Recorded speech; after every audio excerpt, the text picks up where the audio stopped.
Kamen Riders. There are a lot of them, and being in a community like this, there's always been debates about who would beat who on who is the strongest rider, but discussions about their equipment never really come up, like the drivers and the gimmicks that they use to transform. And while watching the Heisei generation of Kamen Riders, I've begun to see that one of the drivers is particularly more powerful than the rest of them, and in my opinion, that is the Gamer driver from Xaid. And in this video, I'm going to try and show you why I think that is the case. So we're going to be going all the Heisei generation, no Showa because their drivers don't really count, so we're just going to leave them out of this. And we're going to also leave out Build as well because Build is not finished yet. Well then, let's get into it. First up is Kuga, and Kuga's driver is called the Oracle and made by the Linto tribe, with the main piece being the Amadam, a stone that came from a meteor that the Grongis also used to transform. The driver was specifically made to control the power of the Amadam so that Kuga would not go out of control. Not really much to it. It just transforms him, makes him stronger, and as he gets stronger, he gains new forms. Nothing too special about it, but also one of the most powerful riders in raw power alone. Next up is Agito, and Agito's driver is called the Ultra Ring, which holds the Seed of Light. It's very similar to the Oracle. It just gives him the ability to evolve and get more powerful, and which means more forms. There's nothing too special about it in terms of like drivers up to this point. We start getting to the more interesting belts with Ryuki, and Ryuki's belt is called the V-Buckle, and it comes with the Advent deck. By sliding the Advent deck into the V-Buckle, it allows the riders to transform, but to gain actual power, they need to have a contract with a mirror monster for them to bring out the full power of the V-Buckle. This is quite an interesting concept because it kind of reminds me of Yu-Gi-Oh! With the kind of cards that they use, but it's not what we're looking for in terms of very powerful effect when it comes to drivers. And now we have one of my personal favorites, the 5 gear. And it's not just a belt, it's gear. It's the 5 driver, the 5 phone, the 5 shot, the 5 pointer, and the 5 Excel. All come in a very clean attaché case. I just love the whole aesthetic of this thing. But it also is not exactly what we're looking for when we come to the powerful effects. It's just a very cool driver with a very cool aesthetic to it. Next up is Kamen Rider Blade with the Blade Buckle. Now we're starting to get into those effects I'm talking about, but we're not quite there yet because with the Blade Buckle, you need to seal undead creatures to gain more power. In using their power, you slowly become more undead yourself. So it's getting there in terms of like very powerful effects, but not quite. In the case of the next one, it's very hard to really call it a driver, but it is a henshin device.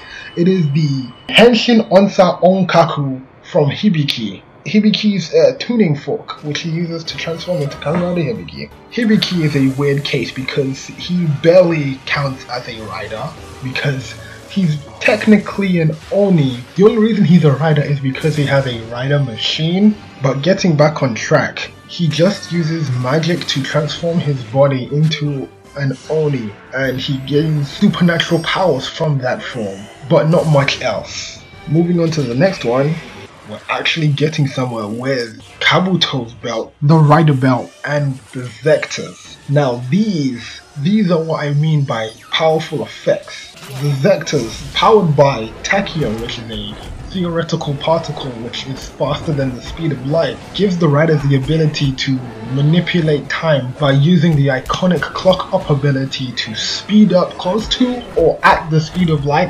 It's quite inconsistent in the show, where they have the ability to do whatever they want within the time limit that they have for their clock up. But we're not quite there when it comes to the powerful effects that I really want to talk about. So on to the next one. Now we're on everybody's favorite cash cow, Den-O. I want to count the ability to go back in time for the Den liner as part of it, but I can't really do that because this is more about the belts than anything else. And all these belts do allows him to transform into 4 different personalities. So it doesn't, we can't really count that. So next guy. Now we have another one of my favorites, Kamen Rider Kiva and the Kibat belts. with Kivat Bat III and the Wessels. These have a slight reality altering ability. Whenever he uses one of his Wessels, like when he uses his wake up ability, it causes night to come instantly and it causes the moon to become extremely large in the sky. So it has slight reality altering effects, but it's not as powerful as the Gamer Driver in my opinion, for this argument at least. Now we have Decade, who has the ability to transform into all other previous riders before him. You would think this is what I'm talking about, but his abilities are based on more technology and the information about the riders before him, so it's not really up to snuff when it comes to the power I'm looking for. Now we have Double, another one of my favorites. The deal with Kamen Rider Double is basically that the planet is a memory unit, and they just use USBs to extract certain memories from the planet to use as their powers, like saving the memory of metal and how hard it is and turning it into a USB that they can plug into their driver and become a metal rider. Being able to harness the memories of a planet for power is pretty effective as an ability as for a Kamen Rider, but there are some drawbacks to this, like the fact that you can typically only use 1 or 2 memories at a time. The exception to this is their final form, when Shotaro and Philip fuse together and they gain full Gaia memories through the crystal server. In this state they are quite formidable, but they're not quite on the level that I think the Gamer Driver can get you to. And now we've got Kamen Rider Oz. This rider gains powers from his enemies as they, the Greed, have metals inside their body that he uses to transform. So the more he fights them, the more he gains metals that he can add to his arsenal. And by mixing and matching these metals, he can create powerful combinations as each Greed represents a different type of animal order, like reptiles or sea creatures or mammals. But these are the only powers he gains from the metals, and nothing else really, so it's not, once again, not on the same level of power as I think the Gamer Driver has. Once again, we have one of my favorites in the Force Driver, which uses small devices known as Astro Switches to activate, and we have a powerful effect in this one because each Astro Switch is powered by cosmic energy, so we're getting there with the drivers, but we're not quite there yet. And now we have one of the strong contenders with the Wizard Driver and the Wizard Rings. This one is very good because it's completely and utterly powered by magic. Magic is a very good force here, but he's never displayed any kind of power that's up to what I think the Gamer Driver can do. Now let me just take a second to rant a little bit about Kamen Rider Wizard. He is a wizard, but knows absolutely no spells, and so relies on the guy who makes his rings to make ready-made spells from the rings that he uses. I just need people to know that. He uses rings that are spells in of themselves. He doesn't make his own spells. How bad of a wizard do you have to be to do that?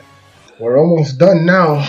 Now we're on to Dime's Belt, the Sengoku Driver. This one uses lock seeds, and the whole mechanics of how Helmforce become lock seeds is kind of weird, but they do have the ability to open dimensional rifts, so that's a very good ability. But the dimensional power seems limited to that and that alone. So let's move on. Alright, while editing this video, I realized I hadn't said anything about the Driver. I guess I'll call it that. So let's get into that right now. The Driver uses 2 types of shift cars to transform. The type change car, which allows Kamen Rider Drive to change his suit type, and the tire exchange cars, which allows him to change his power up, like Max Flare or Midnight Shadow. And once again, in this situation, we really don't have like a driver that's all that powerful in the effects it brings, but it's still pretty cool. Moving on. Now we have Kamen Rider Ghost with the Ghost Driver and the Ghost Icons. They use supernatural power to transform, but that's pretty much it when it comes to the Ghost Driver. And finally, we come to X-Sade's Belt, the Gamer Driver. Now, the thing that I've been alluding to this whole time is the Gashats in conjunction with the Gamer Driver. And also the Boggle Driver have the ability to manipulate reality, and I'll show you right now. you'll see here when he activates the gashat, all of the game items come out of the screen, and the field goes over there and digitizes everything, transforming things to a game level. Here he does the stage select, which transforms the field into a battlefield more appropriate for their fight. And this is when Kronos uses his bubble driver to manipulate time to turn the day into night immediately.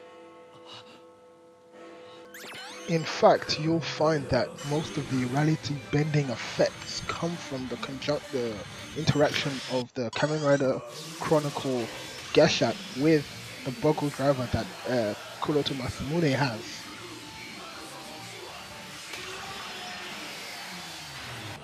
Right here, he stops time as they run at him.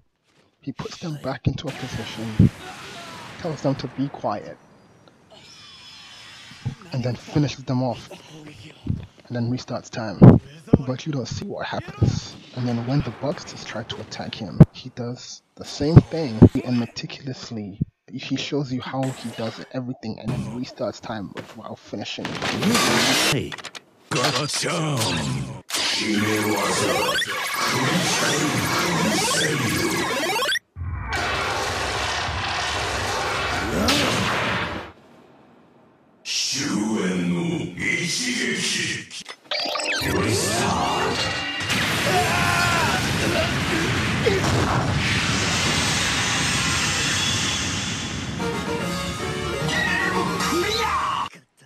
All of that's not to mention the fact that when he gets defeated by M and Parrot, in his desperation, he gains the ability to reset the state of the world in the image he sees fit.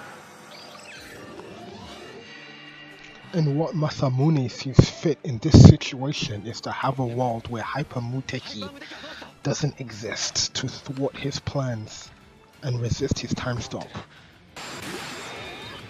And those are my thoughts on why I essentially think that the Gamer Driver, Bubble Driver, and the Gashats all together are the strongest drivers and gimmicks out of all of the gimmicks and drivers that exist. Not any of the riders or their weapons, but just the drivers as devices and what they are made to do and what they have the potential to do. And that's the end of the video. This video is pretty long, and I've been editing this thing for a long time, thinking about when I'm going to release it, but I guess it's just going to be now. So, I'm hyped to fool the gaming pleb, and roll safe. Oh, and I forgot to mention, if you disagree or you agree or whatever your thoughts are, leave them in the comments. I'm a pretty small channel, so I'll probably read them, and let's try and get a community going with this. I don't know how far I'm gonna go, but let's be buddies, right? Okay, that's an awkward ending, but that's it. Bye bye.